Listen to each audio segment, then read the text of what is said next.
You know those moments, right? When the path forward is kind of foggy, you feel overwhelmed, and you're just hoping for a little help.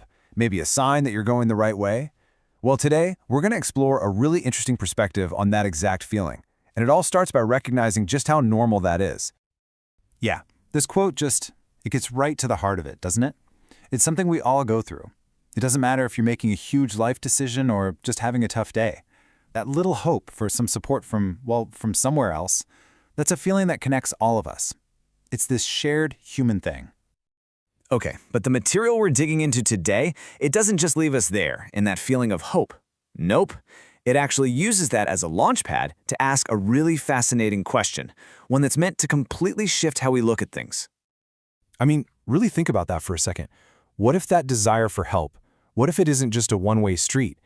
The idea here is to consider that maybe this help from above isn't just something we're wishing for, but something that could actually be reaching back. It sounds simple, but wow, the implications are huge. And this is where we see that shift in thinking laid out so clearly. On the one side, you've got the distant wish. That's the passive hope we've been talking about, right? It's kind of like tossing a coin in a wishing well and just hoping. But on the other side, we're presented with an active presence, something that's constant, that's engaged, that's right there with you. And that flip, that's the absolute core of this whole concept. So, what exactly is this active presence? What does it look like? Well, the idea is actually given a specific name to try and capture that feeling of immediate, always-on support. And here we have it, an angelic guardian. Now, the important words to latch on to here are constant, active, and ordinary situations. See, this isn't about some faraway being waiting for a life or death moment. Not at all. The idea being presented is that this is an immediate presence that's involved in your everyday life. And that really hammers home the main point, you know? The goal is to pull this concept out of the clouds and plant it firmly in our reality. The whole premise is that this isn't some abstract idea to think about once in a while, but something to see as a possible part of our daily grind, our routines. Which of course brings us to the next logical question, right? If this presence is woven into our daily lives, then how does it show up?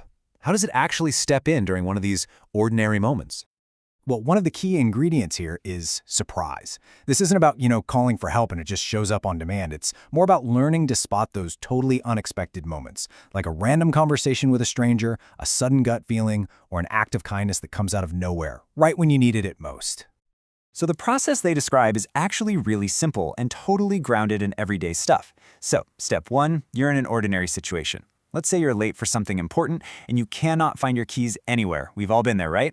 Then comes step 2, unexpected help. Someone walks in the room and just points. They're right there on a shelf you swear you checked a dozen times. And that moment, according to this perspective, is step 3. That's the divine intervention, happening quietly, subtly, right in the middle of your chaotic morning. All right, so we've talked about what this is and how it might work, but what about the why? I mean, what's the point of looking at the world this way? What's the promise at the end of the day? And it really boils down to two incredibly powerful things: comfort and guidance. The comfort is pretty straightforward. It's that feeling that you're not going through your struggles all by yourself. And the guidance? Well, that comes from those little unexpected moments that might give you a bit of clarity or just nudge you onto a slightly different path. And that right there is really the heart of this entire perspective. Whether you choose to see these moments as pure coincidence or as something more, the idea being presented is that the benefit is the same. It's that deep, profound feeling of being supported, of not being alone on your journey, especially when things get tough. So, as we wrap up this explainer, we want to leave you with this question to chew on. If you were to look at your own life through this lens, where might you already be finding those small, unexpected bits of comfort and guidance? It's a pretty interesting thing to think about. Thanks for joining us.